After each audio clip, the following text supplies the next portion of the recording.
Daniel McDonald to commence our event with a welcome to country.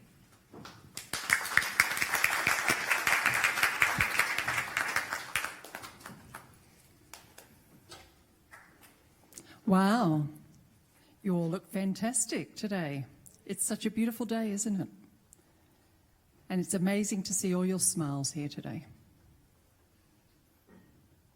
Thank you, Liz. My name is Daniel McDonald, and I'm wearing green and blue striped t-shirt with a blue jacket, blue jeans, brown hair, brown eyes, blue glasses, and a tummy that makes me look 18 years pregnant.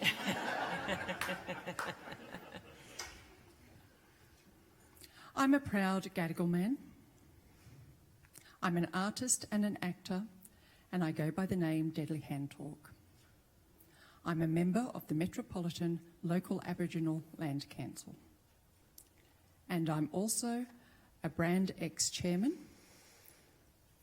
And I'm here to welcome you here to Gadigal country.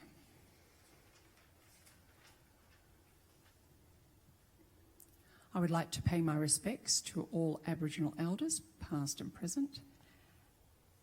And I would like to respectfully acknowledge any Aboriginal and Torres Strait Islander brother and sisters joining us here today. It doesn't matter which Aboriginal nation that you have come from. All of you, whether you're Indigenous or non-Indigenous, are brothers and sisters. As we joyfully gather here today, it is right to pay honour to the traditional custodians of this land and waters. Today is the 24th of November 2025, and we have a special event for accessible arts. Access, ideas and insight, delving into disability leadership. And I'd like to thank you for inviting me to this event. There are many different cultures and great diversity in Australia. I'm looking forward to hearing from everybody on the panel today. It's very exciting.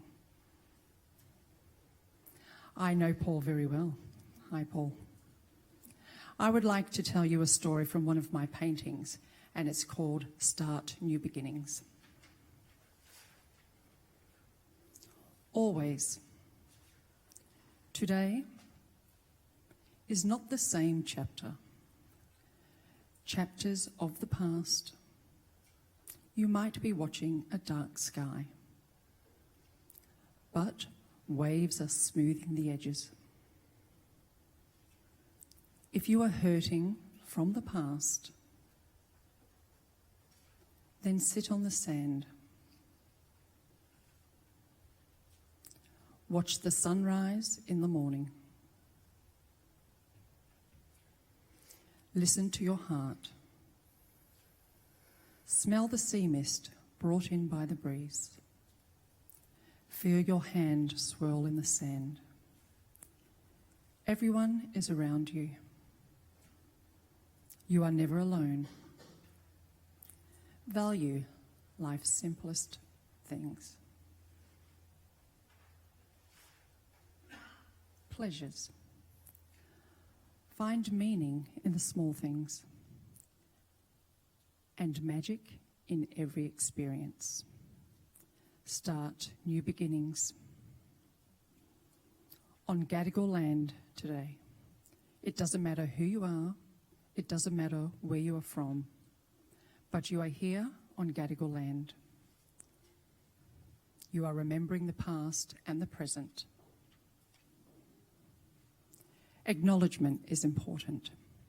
Inclusion, understanding, love each other, respect each other.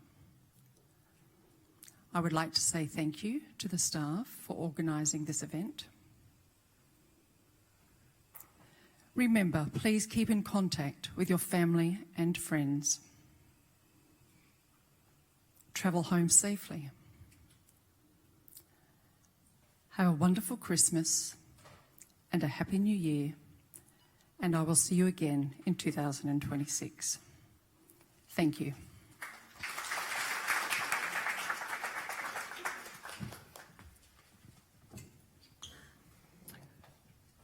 thank you, Daniel, for your warm welcome to country and for being such an important part of each of our Access Ideas and Insights over the past 3 years.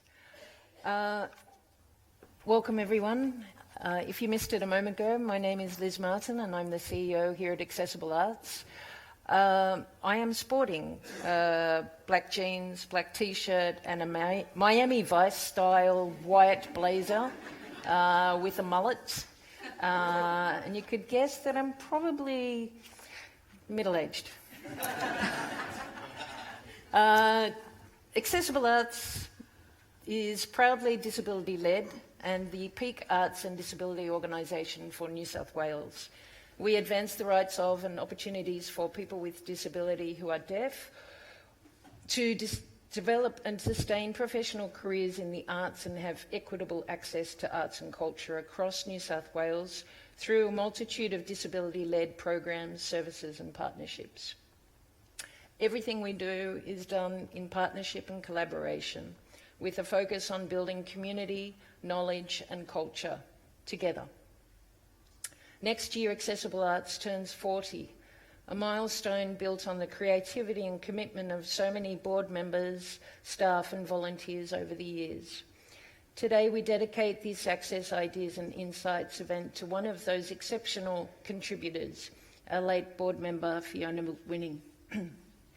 Fiona was a passionate advocate for Accessible Arts and her insight, generosity and leadership left a lasting mark on both our organisation and the wider sector. As both a board member of Accessible Arts and head of programming here at the Sydney Opera House, she brought wisdom, warmth and unwavering commitment. We honour Fiona's legacy today. I would now like to invite Alex Jones, Senior Manager Access here at the Sydney Opera House, to give an opening address.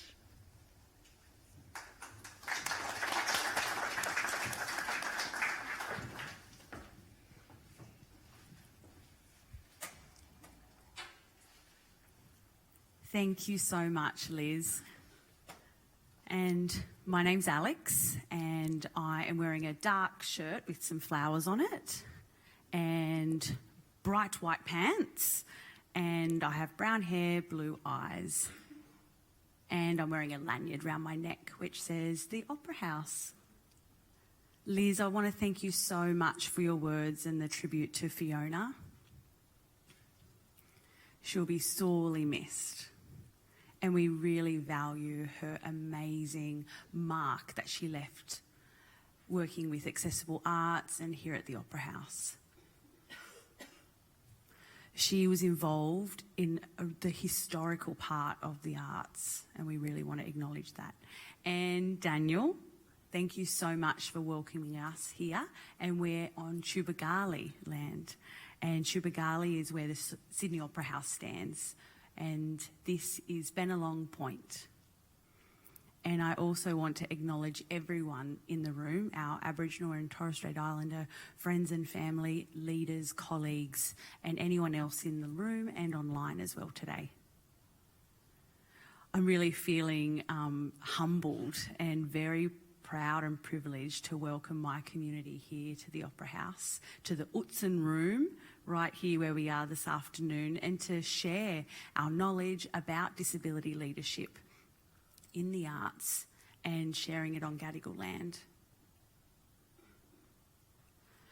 Tubagali actually has a significant meaning, and it says meeting and gathering for thousands of years here. And what it means is where knowledge and water meet. And why it is because the fresh water and the salt water meet right here. First of all, I'd like to congratulate Uncle Paul as well for receiving your Lifetime Award of Acknowledgement from Creative Australia 2025, so honouring his leadership in the First Nations arts and advocacy in arts and disability. So congratulations, Uncle Paul.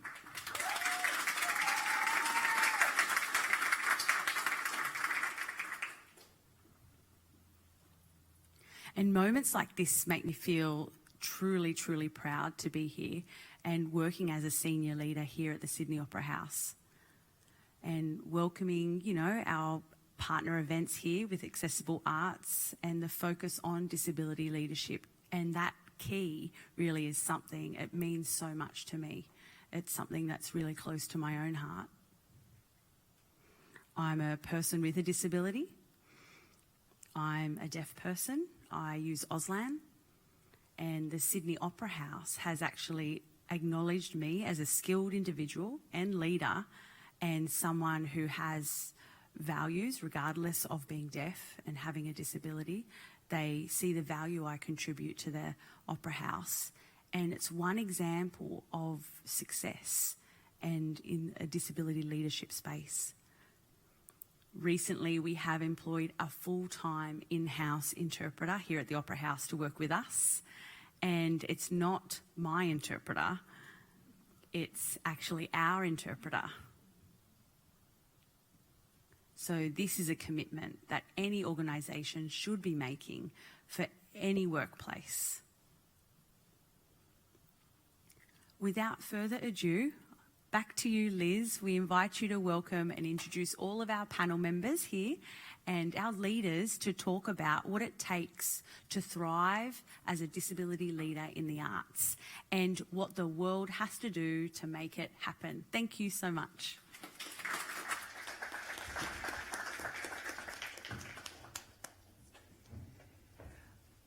Thanks so much, Alex. We're so excited to be partnering once again at the Sydney Opera House on our Access, Ideas and Event Insight series. Today's panel focuses on disability leadership, which feels especially meaningful given the significant changes happening across the arts sector. I'm sure we'll touch on many of these shifts in our conversation today. A sincere thanks to the Sydney Opera House for hosting us as we kick off one of the many wonderful events happening in the lead up to International Day of People with Disability. Today I'm joined on stage by three exceptional leaders. Please welcome Uncle Paul Calcott, Wiradjuri artist and community elder, who was just last week awarded the 2026 Creative Australia Arts and Disability Award for Established Artist. Congratulations, Uncle Paul. Thanks again.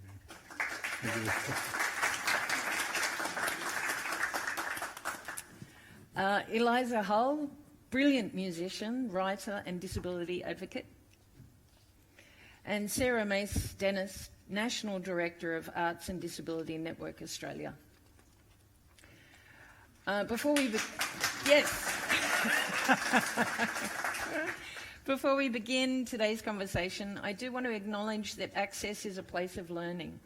These events are spaces where we can explore, question and grow together. It's okay for us to stumble over language or use the words that feel most authentic to each of us. What matters is that we're here to listen, share and learn from one another. These conversations help us grow as a sector and move towards a more accessible, inclusive and welcoming arts community.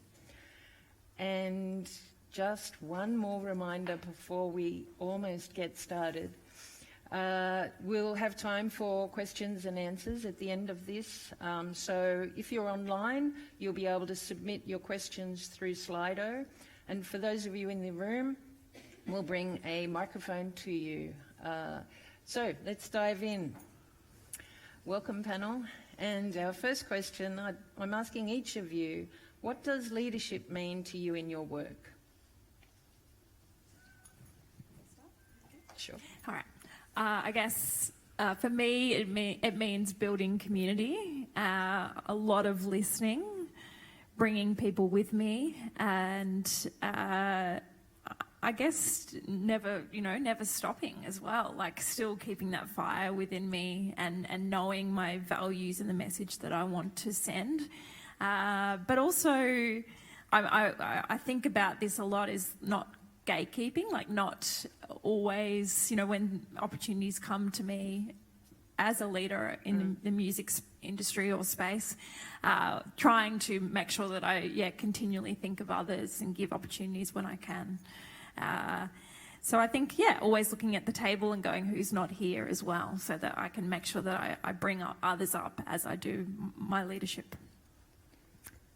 Yeah, I think I have a lot of similar things to say. For me, it's really about creating space. And I think it's about creating space for a diverse group of people in community to come together so that I can learn how to do things from different perspectives. I think thinking collectively and having people in a room that all think differently is really important to leadership. I think looking at things curiously, I think challenging my own habitual ways of thinking and responding to the voices around me and listening to those. But at the end of the day, also being the one to make a stand in spaces that I can stand in and fight for those voices and what the community feel is important. Well, first of all, I just want to thank Daniel for the welcome to country. As a Wiradjuri man, it's very important to have that blessing from the traditional owners before conducting business. So it means a lot to me, and I feel comfortable now to be able to have a yarn and conduct business with knowing the traditional owners have given us their blessing for that as well. So thanks, Daniel, for that very much. And also just a quick descriptor, I'm a fair-skinned black fella. When one of your grandfather's names is Paddy Bickery from Ireland, no matter how black one side of your family is, you're going to get some rangers, and I'm one. I'm tall, I'm in a bright orange wheelchair, I'm wearing a white sort of shirt. I've got some ochre on my forehead, I'll explain later. Black pants and just a good-looking old black fella, so that's me. So, but I think leadership for me and culturally is about finding opportunities for other people to shine. It's about finding the best in people and helping them bring that to the table. And for me too, if someone opens a door, I stick my foot in that door and keep it open as long as I can to get as many people through as possible as well. So it's about providing opportunities for people, and I think as an elder, I always look for someone to pass the baton to and share that knowledge so that when I'm sort of gone across to the dreaming, other people have that knowledge that I've shared with them to make sure our legacy keeps going. It's doing that. And I think having the three of us here on the panel is another point. I was in a community once out in Alikaran, and I did some artwork, and a very important old elder there said to me, "I don't understand that symbol." And I explained to him what it was, and I said, "So we don't use that symbol." And I said, "Do you want me to change it?" He goes, "No. Now I know your way, now I know my way, now I know two ways." So all of us here, we get to know each other's way, and by the end of this session, hopefully we'll all know many ways about conducting business. Uncle Paul, how can the arts sector learn from First Nations leadership models grounded in collective knowledge, country and kinship?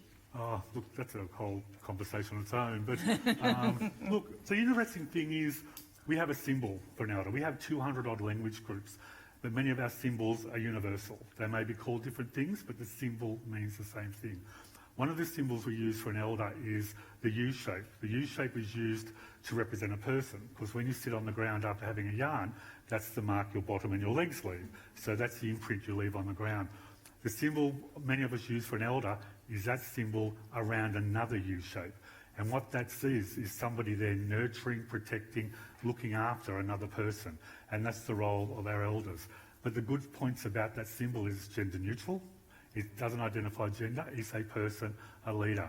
And also in our community, leadership isn't by one person. It's many people, many different knowledge. If I go to the table, there's got to be women's business there, men's business, different elders there, representing the diversity of our community. So leadership is about representing that diversity, making sure everyone has a voice, everyone's represented. And I think the thing too with our leadership as well is it's not something we recruit. There's not an application process. There's not putting in the application who does the best interview. Leadership in our community is picked by the community. It's about seeing who does the work, who's out there, and supporting them in that and acknowledging that. So it's very different where you're not selected on academic qualifications, which many of our mob have incredible academic qualifications, but it's about what you do in community and how you support. For me, it was a massive honour when I was started to be referred to as uncle in community, because that, to me, was a massive honour that I was being considered and treated as an elder.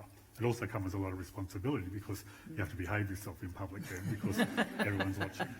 So I think for us, it's very much based on the person, what you bring, and there's not just one leader. It's lots of people come together with that shared knowledge, and they all bring something to the table. I love that. Thanks, Uncle Paul. Sarah, you were appointed Director of ADNA this year, the Arts and Disability Network Australia. For those who might not be familiar, can you tell us a bit about ADNA? Of course, but first I'll begin by giving an image description. Sorry, I forgot about that earlier. I'm wearing a long black skirt and a black shirt with a jacket over the top, which is tan and purple and a little bit sparkly. And I have a short blonde fine bob and a middle age, unfortunately.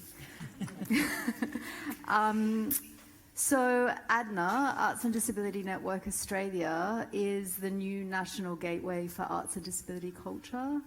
We are formed of 7 state and territory arts and disability peak bodies who came together really to form a national voice and to pool resources between the 7 organisations. There are years and years of experience of working with community, working with different organisations, and they thought it was time before they hired me to come together and really work collectively to go about creating a national voice and working together to create change.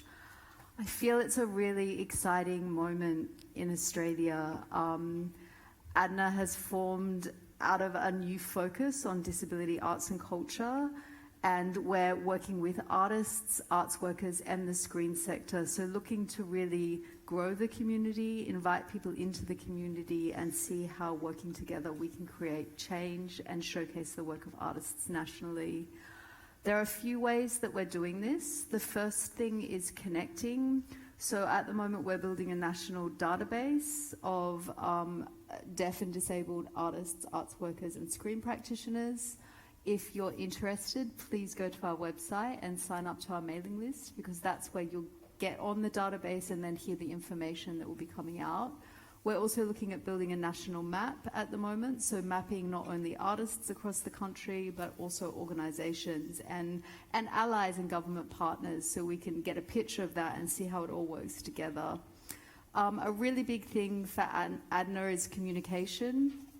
And we're in the early stages of developing our new digital platform, which is just a fancy word for website.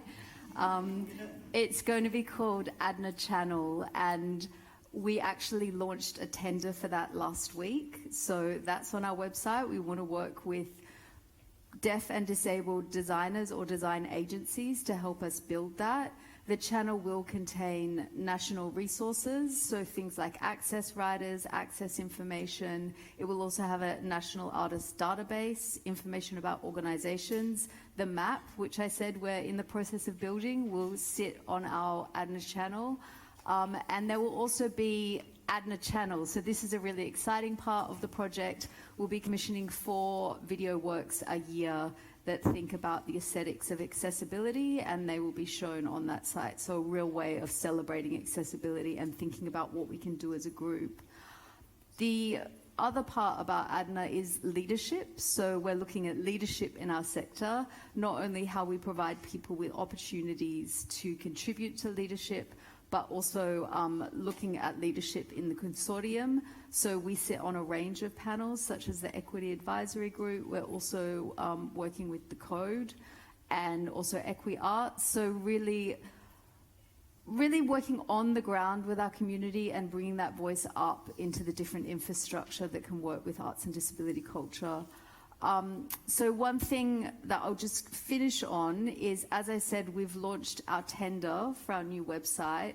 We've also launched a video commission, a photography commission, and a postcard commission. So the photography commission, we want photos of Australian arts and disability culture, and you'll be paid to use them in our promotions.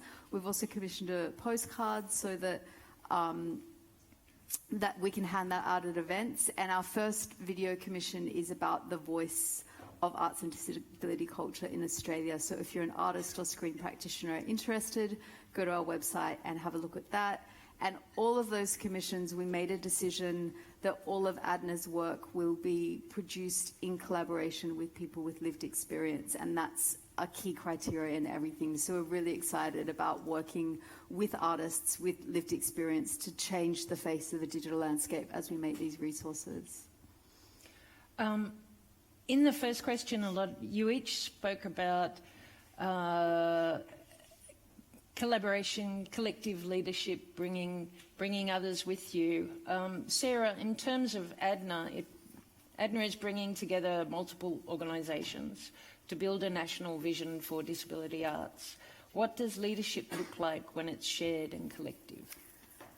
Yes, ADNA, as I said, we are a consortium of 7 state and territory peak bodies, and they are Access to Arts, Accessible Arts, Arts Access Darwin, Arts Access Victoria, Access Arts Queensland, and Inside Arts from the Northern Territory. I don't think I missed anyone.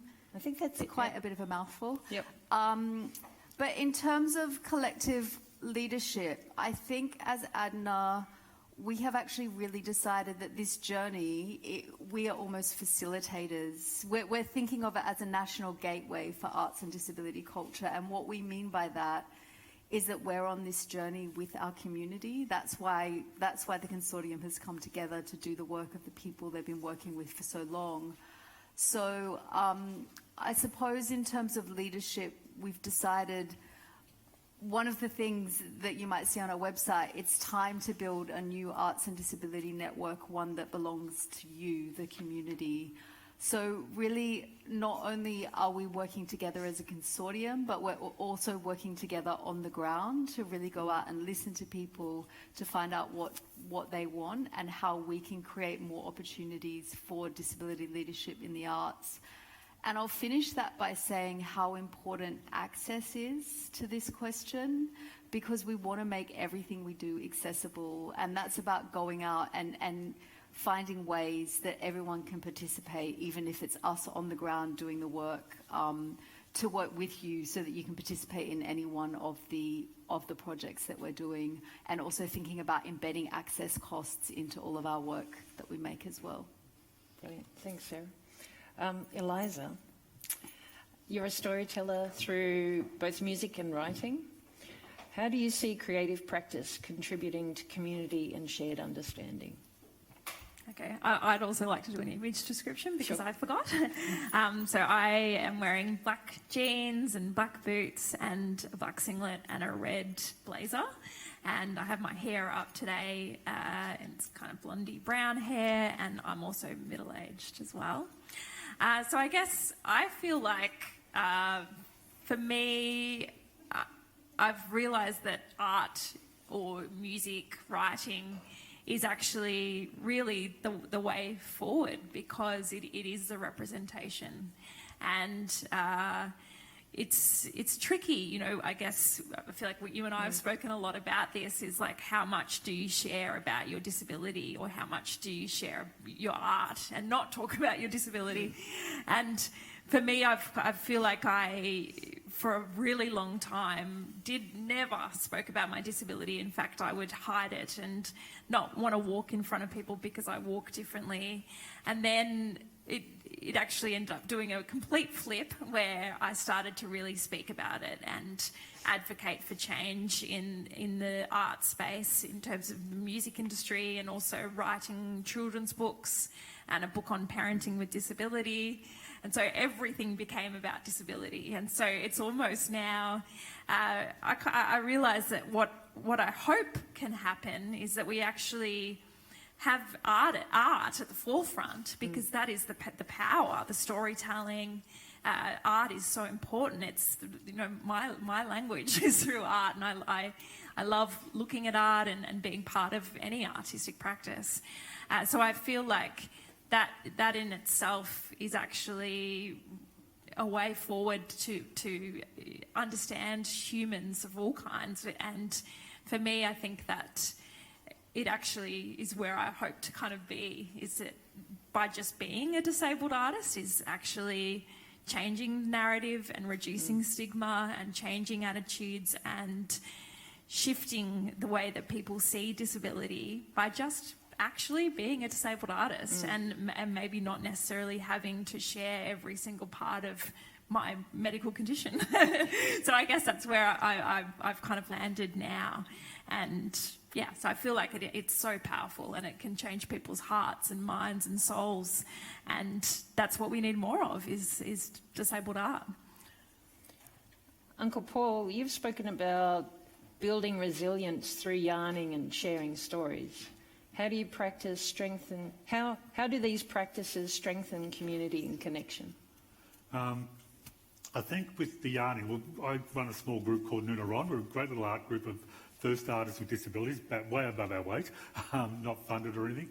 But what it does when you come together using art and storytelling in yarning circles is you start to connect to country and to your culture. Many of our mob with disabilities spent time in institutions or didn't have time to live on country or were separated from the family and didn't often go through many different practices in that as well.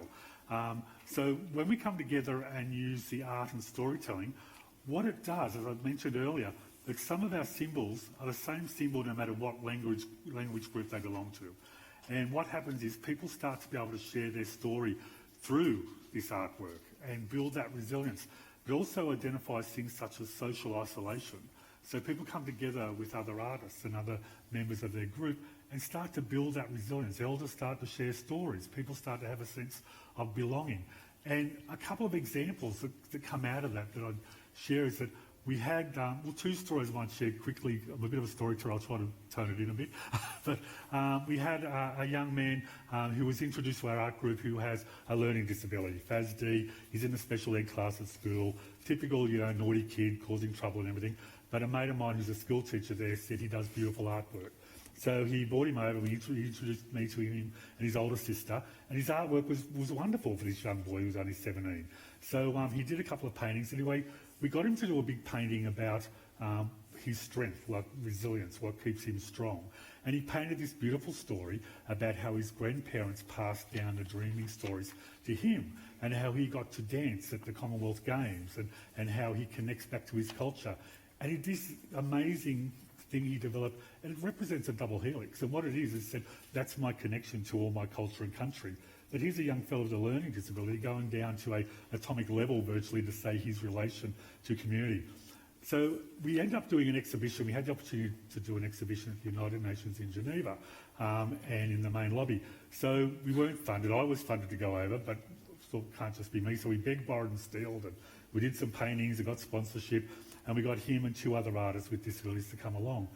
He was this young man, back here was in special ed class, so he's a bit of a troublemaker, but he was at the United Nations holding court with diplomatic representatives from all around the world, sharing his story, his culture, what he does. Then he went on UN radio and did an interview, and then he was commissioned by the United Nations to develop an artwork for the dining room depicting his journey.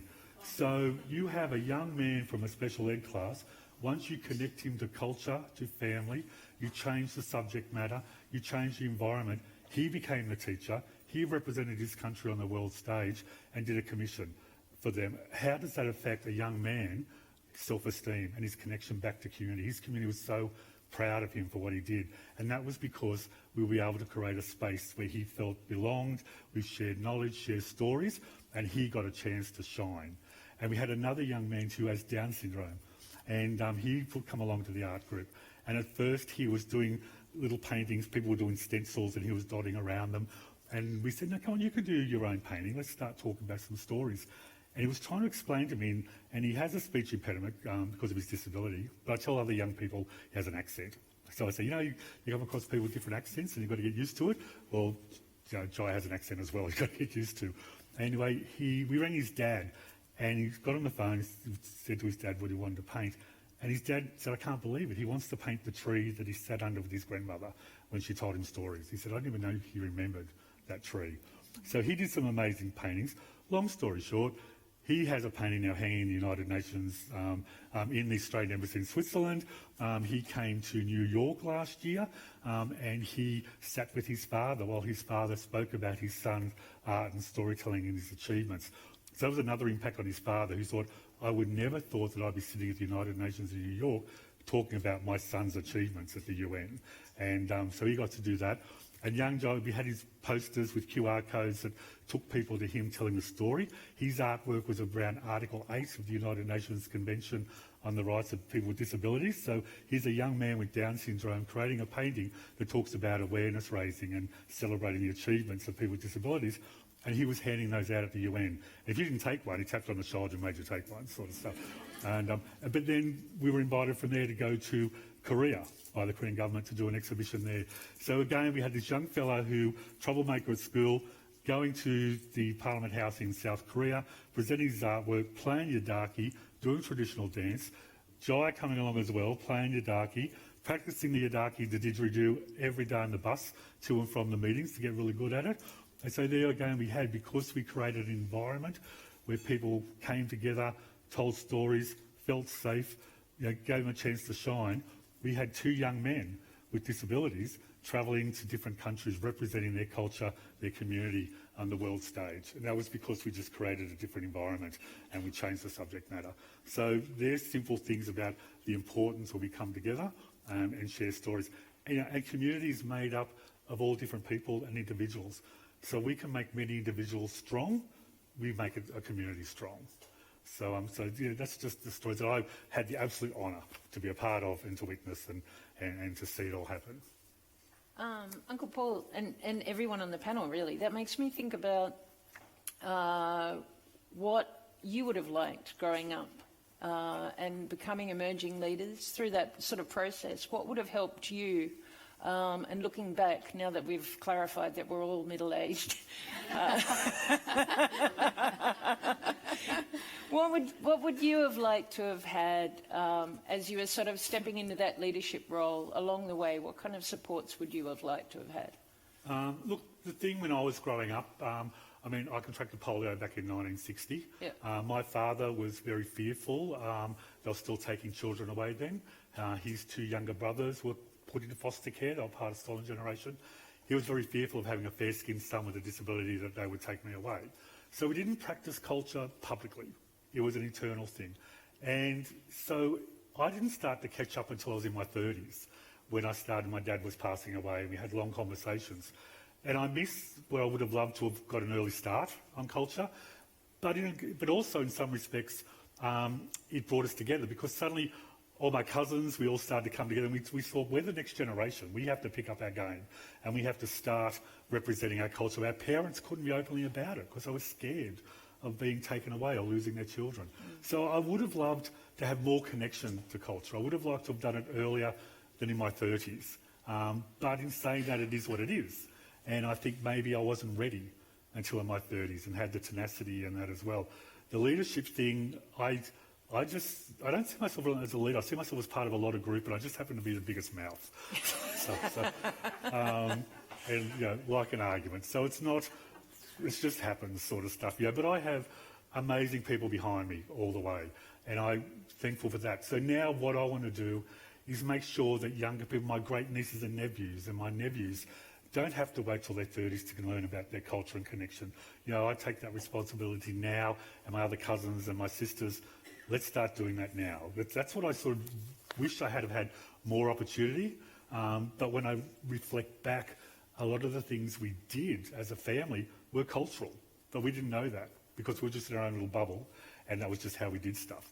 And it wasn't until we started having yarns with other families, you thought, we do that differently sort of stuff. And like, for instance, we wanted a dog. My dad would not let us have a dog. He thought he wanted chooks. Animals that could produce something, feed, eggs, everything else.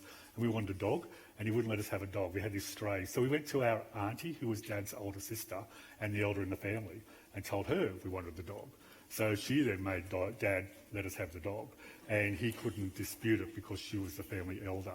So we learned about elders and their role in community and power back then, sort of stuff. So even though we weren't told, that's cultural way in our family, that's how you did it. You went to the older of the way, and it still happens now. So, so now I think I wish we had more knowledge about that. But it's also make sure now that what I do is try to make sure that my little great nieces and nephews have their connection to culture and their family, and they know where they're from, and they're proud of where they're from, and can talk and do language.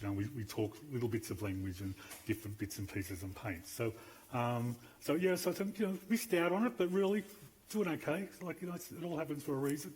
But I would have liked that more. But I've got amazing people and elders and aunties who have since passed, and they're there now, and they've done wonderful things for me, and I feel they're with me now, hanging around, they got my back, sort of stuff, because I sort of said to them, don't let me stuff it up. And Eliza, what about you? Are there certain things that you would have liked put in place when you were younger? Yeah, I wish that I had have known the disability community. Like, I think that I really didn't know any disabled people, and I guess we were, growing up in the. I was born in 85, so showing my age. We didn't have the online space that we do have today, which is so great to have. Like, I'm constantly talking to other deaf and disabled people online, and I feel like that community just, it feels like home, and I love it. So I guess that, and also just not having any representation of artists or musicians with disability, and noticing time and time again how inaccessible stages and award shows on TV were, and kind of going, I'm not going to be able to get up on that stage, therefore maybe I shouldn't do this, maybe I shouldn't be a musician. Yeah. I think for me it wasn't even that conscious, noticing those things. I think it was a very unconscious kind of thing, and it wasn't until much later that I sort of clocked that these spaces weren't thought of for me, I think. Sarah, what about you? What sort of things would you have liked to put in place in terms of leadership and supporting? Well, I suppose I had a very severe traumatic brain injury 17 years ago. So I think my early experiences of living in this different body were very much about resistance and binaries and dealing with medical models. And going back to, I have been working in higher education since my early 20s, so going back to teaching after that, I think it would have helped me if earlier I had again found my community, which I found probably only 6 or 7 years ago, and a community of disabled leaders who really taught me what I could stand for, and also how to redevelop my voice. I think that was a very clear thing to me. My voice felt like it was taken away a lot.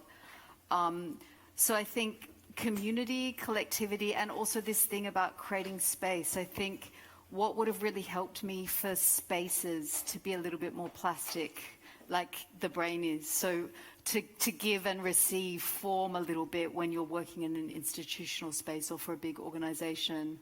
I think we're moving towards that, definitely, but I think that has come from this community really advocating and working together to create change and to make, as you say, to make people aware of what kind of change is needed for spaces to be more inclusive. I want to talk now about the invisible labour that we all do, educating, advocating, fixing the system. How do you sustain yourselves while supporting others and sharing responsibility? Eliza, shall we start? I guess, yes. I think burnout is a real thing, because I think especially when you're not seeing the changes that you're advocating for. I've realised time and time again the advice that I give arts organisations or, various representatives in the music industry or writing industry, and you give so much of yourself and you share your personal experience of being disabled and the experiences of others, and then they say, yes, we're going to make all these changes, and then they do sometimes for a month, and then they stop. And I keep seeing it over and over again. And I think that's when I most feel burnt out, because you kind of feel like you're just pushing this thing up a hill and you never see it rolling down, you never see the impact.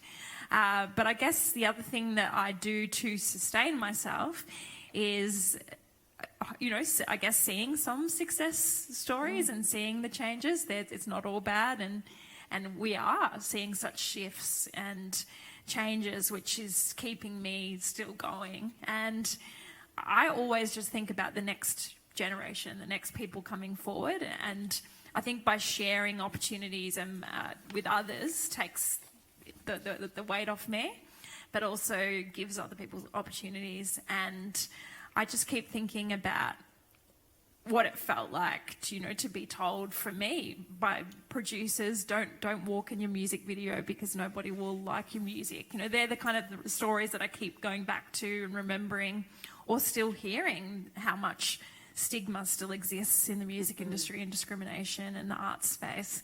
And so just kind of remembering why we are doing this and how important it is that we keep going, because we need this. We need art and we need disabled art, and that's always my priority. Yeah. Uncle Paul, how do you sustain yourself? Look, I think one thing I wanted to point out too is that I grew up in an era where anything today is a huge improvement on what it was back then. I grew up before the Disability Discrimination Act was around. So I was in my 20s during the 80s trying to find work, find a job. And back then you could be blatantly discriminated against and told, I'm sorry, you're not the look we want. We don't want someone with a disability. It's not a good look. And you didn't have technically a leg to stand on because that was perfectly okay to say that sort of thing. I remember my dream was to be a flight attendant with Qantas, and they told me that, no, you're limp, you wouldn't be able to serve properly, and people don't want to see people with disabilities during their flights. Back in the 80s, a friend of mine, a couple of friends, booked a holiday on a cruise ship. The cruise ship found out that they had disabilities and refunded them their fares, because they said, people come on these ships for a holiday, they don't want people with disabilities, it brings down the whole atmosphere. So I grew up in an era when that was the norm. So I got into trouble in my teens for speaking up and being a loudmouth and carrying on and being refused to be called a patient and just being known as a person. Culturally, we're not a diagnosis-based culture in Indigenous culture, it's needs-based. I go out in the community with my walking stick and no one cares whether I have cerebral palsy, acquired brain injury, polio, whatever. They just call me walking stick man. So they're not interested in a diagnosis, it's just that's uncle, he needs a walking stick. So, but I think what sustains me is the improvement since then, the voice. I have amazing family and friends around me, extended family, that on social media give me little words of encouragement that keep me going. I have an amazing husband that's just by my side all the time and doing stuff. Apart from the disability side, I often have to navigate the intersectionality of being gay, Aboriginal, and having a disability. So you cop it from all these different areas, and even though I don't look Indigenous, I hear horrible things people say because they don't think I'm Indigenous. But my dad said that. He said, you're designed to go in by stealth. He said, they don't know you're there till it's too late and they've opened their mouth and stuck both feet in it and then you come out, sort of stuff. So, but what sustains me now are the people around me. This is my life. It's part of who I am. I've had huge elders before me who I still think with me, and that's why I wear the white ochre, because that's me acknowledging and respecting my ancestors and my elders that got me here today. And I love it. It's who I am. It's part of my community. I love sitting down with a bunch of mob, painting, sharing stories, and people with disabilities. They're my friends. They're not only people I work with, but they're friends and community, so I hang out with them. But also, as I said, I have an amazing husband who knows when sometimes I just need to be still, and he just knows I need that space, and I've had enough. He knows when it's cool for me to sometimes cry because something happened. And I remember once in South Korea, some people said to me, how do you keep strong? How do you keep doing this? And I got really emotional and said, I'm not strong. I just hang in there. There's times I become a blithering heap. But there's people that have gone before me, and I feel a legacy to keep things going. But, the chance to sit here today has been nervous as hell coming here to talk about to everyone today. But the chance to share stories and talk up the amazing people I get to hang out with, so that's a huge honour. That keeps me going. I think, this is a buzz to be able to share the stories and let people know that there's amazing people and artists with disabilities out there doing incredible stuff. And just this great opportunity to share. So that keeps me going. And if I crash and burn every now and again, that's fine. Bottle of vodka. No, that's Sarah, what about you? What sustains you in this work? Similar to the other responses, I would completely say it's my community, and my community does have artists with disabilities, but also allies, friends, And in the really hard times I've had where I'm fighting a really big fight, I think it's all of those people being there to talk to, discuss problems, and also I think work together to try and create change. I think what gives me energy, I'll touch on the younger people. I've worked a lot as an educator and mentor, and I think when you're fighting for change, it is really nice to see when that change is made in someone's life, or maybe you see that something changes in an organisation and you can see how that's going to have a rundown effect. So I really think the next generation is something that does give me energy and feels quite exciting, and contextualizes why we're doing the work that we're doing, not only to make it better for the people around us, but also the people coming through. Sarah, I have another question for you, which is, what do you see as the biggest opportunity right now for a national shift in how disability leadership is recognised and resourced? Sure. I don't know if I've mentioned, but I've returned from 12 years in the UK 3 months ago, and I'm so excited to be back in Australia. I think it's, in terms of shift, I can see in the work we're doing with ADNA, there's a really nice intersection in the creative ecosystem. Government is opening up and working with us. That's why ADNA exists. The community is also feeling the momentum of that, I think. Liz and I have been in some meetings recently where we've just said it feels like a really nice energy at the moment. So I think that this is a moment where things are changing, and I think the advocacy work we're doing for ADNA, and then I'm sure everyone in this room is doing, and the creation and artwork, it's a moment where it is time to really come together and work with the infrastructures that are opening up to build change. One thing that I want to add to that is I don't think change is an immediate thing. I think that's something really important for us all to remember, and particularly around access. Sometimes we need to think about how we pause and reflect. And I think Josh from Access Victoria and I were talking about this at our ADNA meeting last week, not being a Band-Aid, but I think it's a really exciting moment to do the hard work because things are opening up, and work together to try and build a kind of base of slow change maybe, so that we see real difference in the future for the next generation and for people today as well.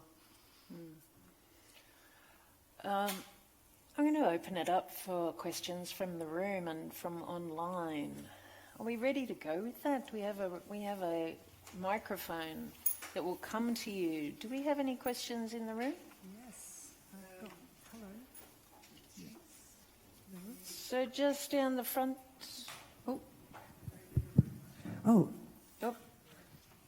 Online first. Online first.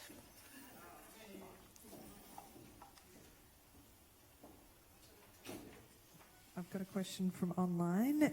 In what ways can we keep the door open for those coming in after us?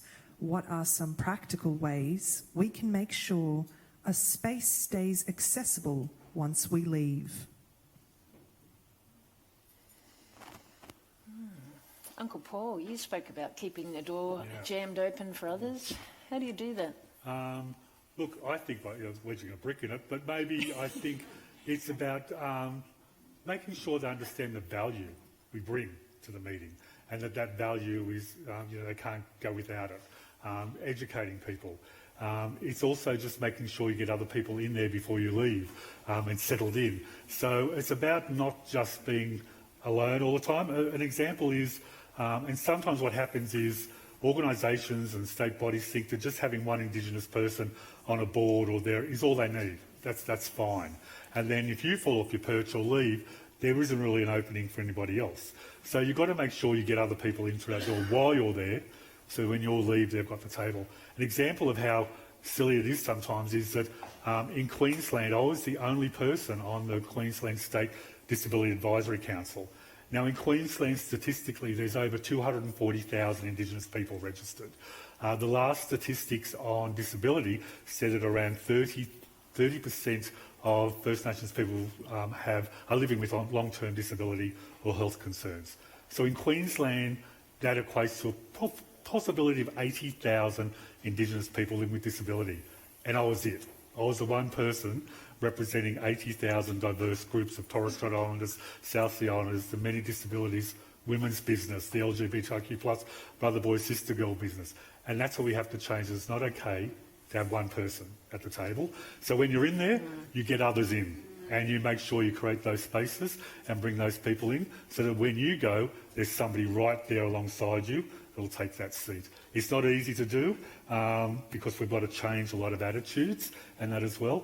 But it's about, bringing it to the table and just keep going and just, fighting for it, I suppose. Sarah, did you want to I say? wanted, to add to your point, Paul, and bring in a point you made earlier about storytelling here, because I think that that's really important when the door is open and the change has happened. How do we as a community communicate those stories so that people are aware of what these changes, how they change lives and how they allow more work to be created and things like that. So I think that there's a nice intersection between your, the importance of storytelling as well. Yeah, absolutely, yeah. Yes, from the room. My name is Mukava Oyikomien. As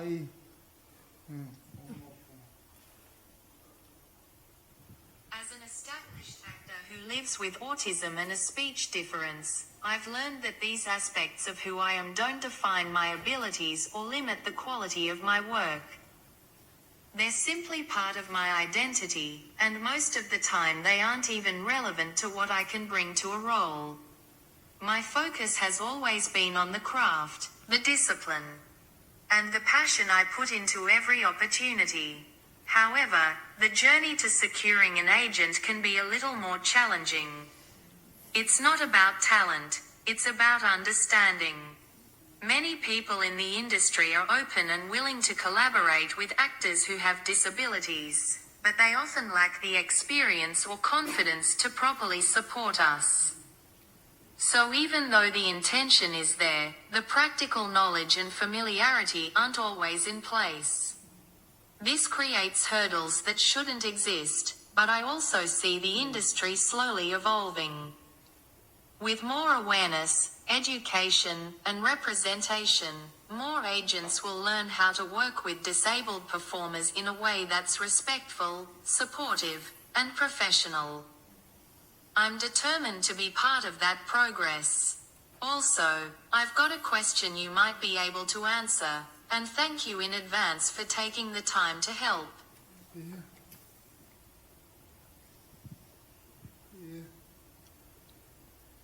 So, can I just, I'm not sure what the question is, but can I say, as people with disabilities, people living with disabilities, we navigate a world every day that hasn't been designed for us. And you as an actor and performer, I think even though your disability doesn't define you, but your experience, your tenacity and your ability to keep going, that impacts on what a deadly actor you must be, because you're not going to give up. So, so I think it's just keep hanging in there. The world is slowly changing, and I think our mob with disabilities in the arts hold a mirror up to the world, and they start to see your point of view and your journey in getting there. So sort of keep going there, keep hanging in there.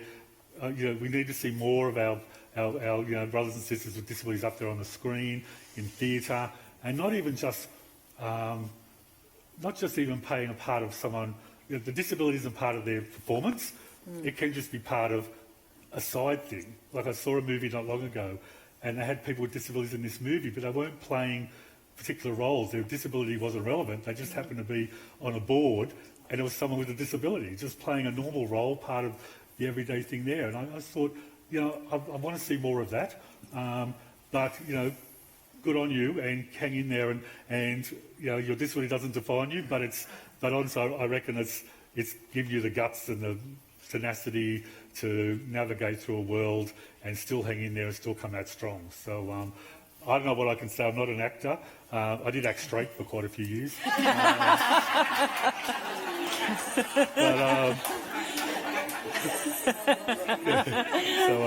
I look forward to seeing you. Well, I'm going to remember this and hopefully see you in more on the screen and remember this day.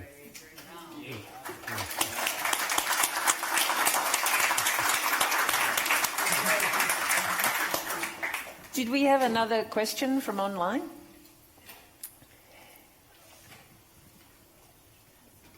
In person, perhaps. Yep. Many years ago in my youth, I asked John Bell if I could come to the Shakespeare Company and do an administrative arts apprenticeship. He said, that's a great idea, but it doesn't exist. You can't. There was no facility in any way, shape or form at a higher education level to learn arts administration. Disability leadership adds a complexity to arts administration that goes beyond just running a dance theatre company, a painting studio, ceramic studio. So my question to you as the panel is, what are the opportunities, and this picks up the vibe of the room, which is how can we open the door for the kids coming up behind us? And that makes me feel really old to say that. But what are the opportunities where we can, put a brick in the door of TAFE or somewhere to say, hey, if you want to be a leader in the disability sector, in the arts disability sector, it's going to take a certain acumen that you're not necessarily going to pick up at business school or somewhere else.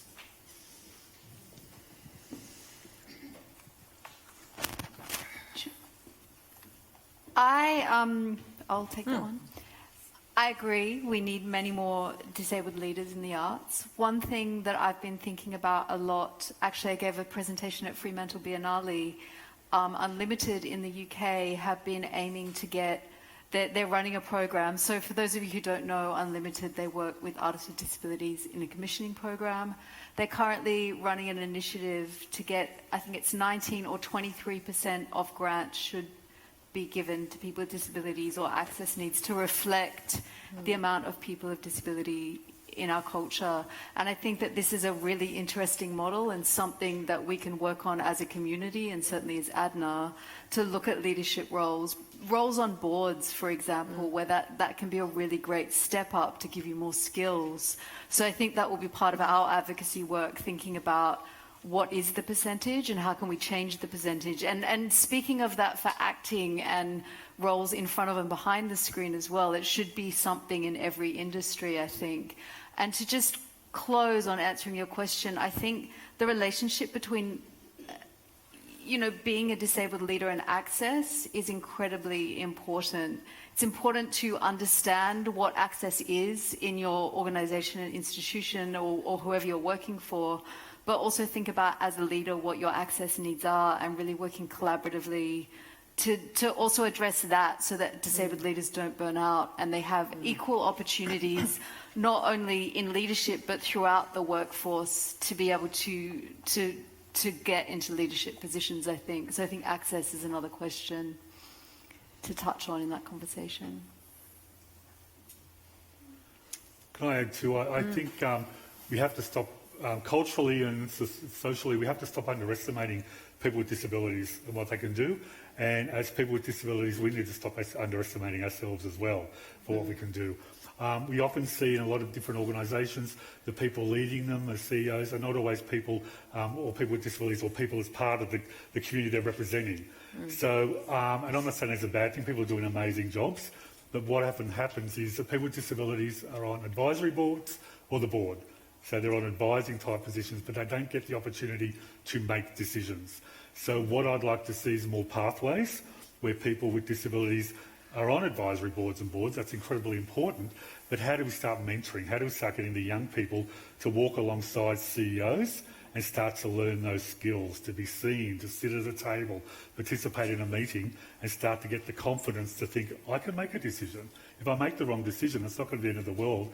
We can sort it out. So I think we need to create those pathways, and I really think a lot of CEOs and leaders need to start stepping up and saying, okay, I'm happy to take in an internship. I would love to go to a meeting with all the CEOs of all the organisations and actually see people from the organisations they're representing sitting alongside them at the table, having a voice and learning and just being seen as part of that. So I think we're getting there, but I still would like to see I'd like to see actually part of a funding grant that you don't get your funding unless you provide pathways for people with disabilities to do that. So I think there's still things we can do, but we're getting there. So.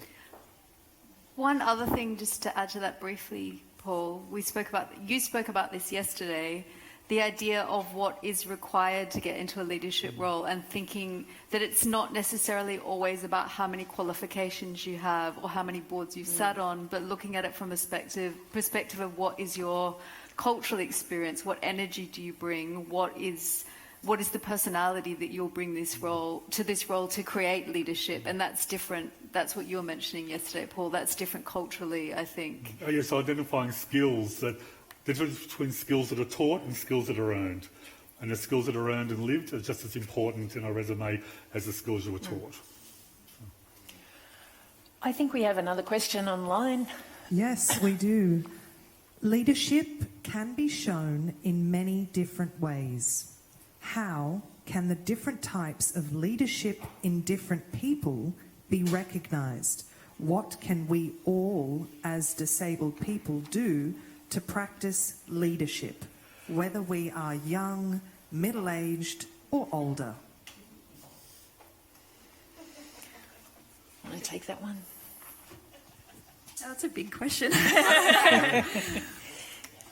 I think, just trust your instinct is like a big one, is believe in yourself. I know it sounds a bit, I don't know, I guess cheesy, but I feel like, just trusting yourself, knowing your worth. And I think, I have been thinking about that as well, around that we do lead in different ways, and that's okay. And that we have different unique perspectives to bring to the table. We come with, different disabilities and different perspectives and different stories, and even ways to identify our disability. And I think it's beautiful that the community is so varied and we all have such a unique perspective. And I think that's what our community needs, is that, when we meet one disabled person, we meet one disabled person, and that's wonderful. So we have a full tapestry of different perspectives. So I guess for me, I would just say that you can lead in whatever way that looks like, and sometimes that can be from home, online or in person, and that all our perspectives are very valued and needed. We've time for one more question. I think we're ready to rock over here at the front. Sarah and Uncle Paul.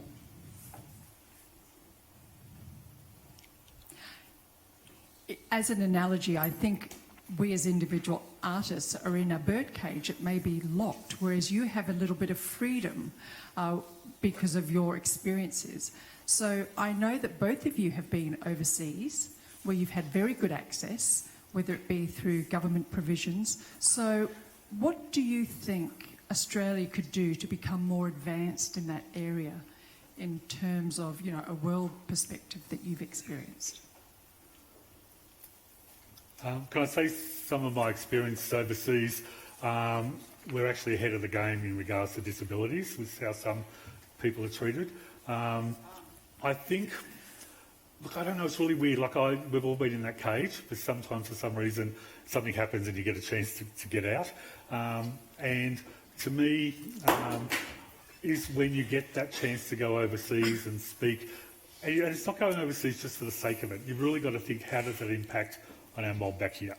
And from a cultural perspective, and that's why when I had the opportunity, I got a grant to go and present at New York. I thought, I can't be the only Indigenous person speaking there. That's not right, and I don't want to do it. But we managed to beg, borrow and steal and get a couple more artists to go with us, and contributed our own funding as well to get there. So when we went as a group, and we were seen not just as one person, but a group of people. We made sure we presented ourselves as a group as well and tried to be very diverse. So the thing I'm thinking is, if you get that opportunity to go over again, how does it benefit everyone back here? How does that impact on our community? What am I doing this for? And who can I take with me? And we even did a cheeky thing as well in New York, which we probably could get arrested for. But in the General Assembly Hall in the United Nations headquarters, it's illegal to show any flags. You're not allowed to take any flags in there whatsoever. But 7 of us wore T-shirts with Indigenous flag in dot work on the T-shirts, and security wasn't sure whether they were flags or just nice artwork.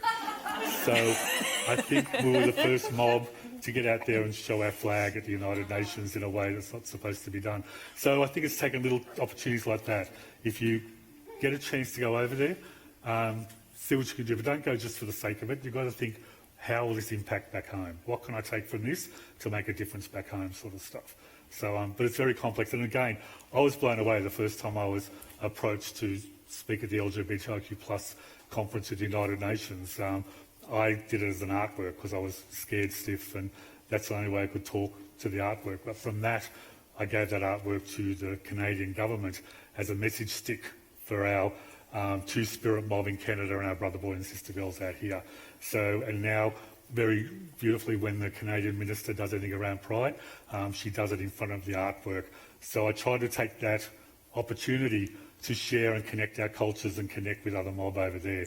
So it's just weird, and you just got to grab it as you get it, mate, and see how it works, and just think in the back of your head, why am I doing this sort of thing? So, and I don't know how it happens. It just happens. Like that time to go over there just blew me away. But I thought, I've got to do this the best way I can. Sarah, did you have anything you wanted to add? Yeah, I would say, I think your question was also about the access landscape in different countries. And I don't think it's as simple as a kind of binary of this country's doing it this way and this country's doing it this way.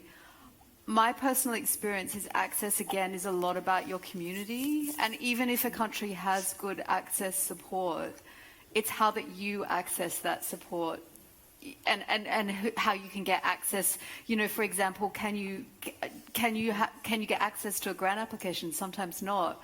And there might be support available, but it's about the community networks that will bridge that support. So I think that there's different positives and benefits in each country, but it really comes down to who your network is on the ground. And I would recommend, if you don't have a community already, it is the most important thing, I think, is to build that community and to advocate as a community as well. Just on the note that Paul was making about people working in different countries, one example I could give is Dan Dorr, who's an Australian artist living in the UK. I was a trustee of Canduco Dance Company and watched Dan prepare for the last commission that they did, which was over and over and over again.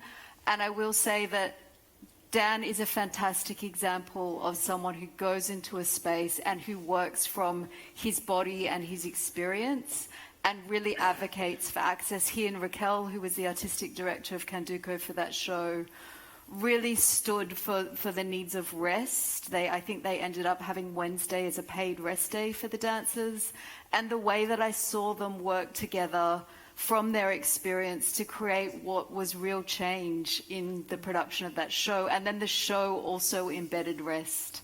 So I think that they're the really exciting things. And that's one thing that I would bring it back to, is going back to your body and your experience of being in the world, the way that you perceive and feel the world, and how can you use that as a starting point to build community but also create change.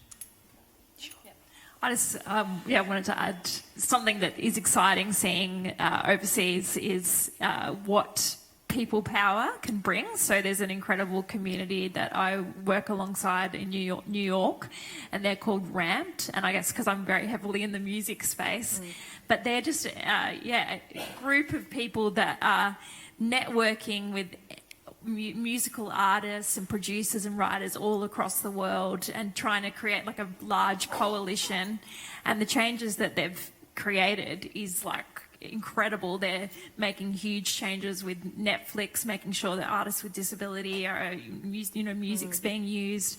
They've got a ramp up onto the stage at the Grammys, which is something I've been trying to advocate from here at the Arias, and they still won't get a ramp up onto the stage because I just think that, disabled artists watching the Arias need to see a ramp so that they feel that they can be, that they can get up onto the stage. We need to have Auslan interpreters at major, music events and the arias. And that's, it was so cool to see Pink singing at the Grammys, and there's an interpreter on stage with her. And that's just the things that need to happen. And so I feel like when you see a coalition doing that together, that's what can happen. And also in the UK, they have a great live music charter where I toured around for 5 weeks, and I was able to look at all the different venues I was going and seeing if they were a gold standard venue, a silver standard venue, or a bronze, which meant what kind of access they had, what kind of standard those venues were, just meant that I could tour and know that I was going to be able to get into the venue. And luckily, that is coming to Australia, thanks to Moena, who's in the Moena Colette, who's here.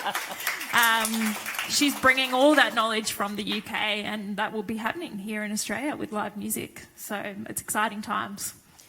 It is very exciting times, but unfortunately we are a little over time and we'll need to wrap up. Liz, can I just, sorry. Can I Oh, just yes, of course. A little thing that I thought, sorry, just in my head when I talk about community and individual advocacy and that as well, and how can people do it individually.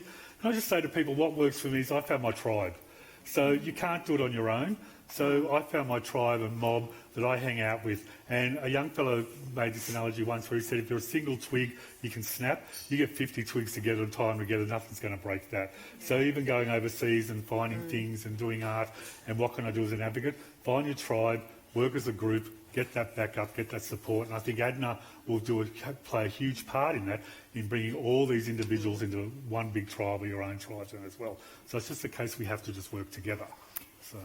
On that note, can I end on a quote? Sorry. A very short quote by Carla Harris. The way to grow your power is to give it away. I think that's a nice...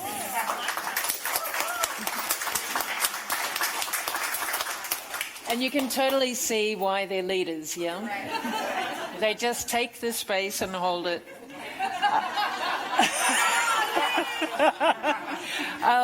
I just want to flag a couple of things and a few opportunities that I think some of you would be really keen to know about before we wrap up. Some of you may have heard that off the back of this, we've got a podcast series called Access Ideas and Insights Podcast. We have launched the third episode of that today. It's on the neurodiversity paradigm in theatre, and I urge you to check it out online. You can scan the QR code that is up there at the moment, or check out our website for more info. I also wanted to let you know about an exciting program that we're going to be launching in about a week's time. If you're a New South Wales-based musician, we're launching Songsmiths in about a week. It's been co-designed by 6 musicians with disability in partnership with APRA AMCOS and Arts Access Victoria and Accessible Arts. It's been funded by Sound New South Wales and Music Australia to roll out the pilot program in New South Wales. It's a paid opportunity for New South Wales musicians to collaborate new songs, writing, recording and releasing within accessible studios here in Sydney. It's pretty exciting. Creatability applications are now open for the 2026 Creatability Internship Program, which gives up to 16 creative practitioners with disability or who are deaf internship opportunities, paid internship opportunities, covering everything from TV production and puppet making to theatre programming and graphic design. The opportunity covers sound, screen and arts industries. You can apply via our website, with applications closing Monday the 15th of December. We have information about ADNA call-out. I will let you go online for further details, but please check it out. And feel free to apply. Reach out to the wonderful Sarah for more information. Lastly, please join me in thanking our incredible panel, Uncle Paul, Sarah and Eliza.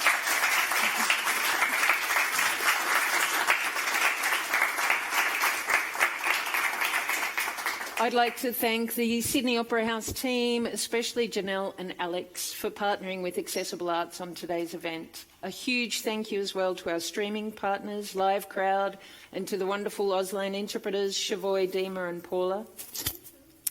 I'd like to give a huge shout out to my team here at Accessible Arts and for all the passion, enthusiasm and humour you bring every day that makes these events so brilliant. Thank you. I'd like to thank City of Sydney and Create New South Wales for the funding support that makes these events possible. And of course, we want to thank you, our audience. Your presence, engagement and continued support are making these conversations terrific. Next year, Accessible Arts turns 40 and we look forward to celebrating this with you. We can't wait to see you for more access, ideas and insights. And if you're in the room, we invite you to stay and continue the conversation with us. Thank you very much.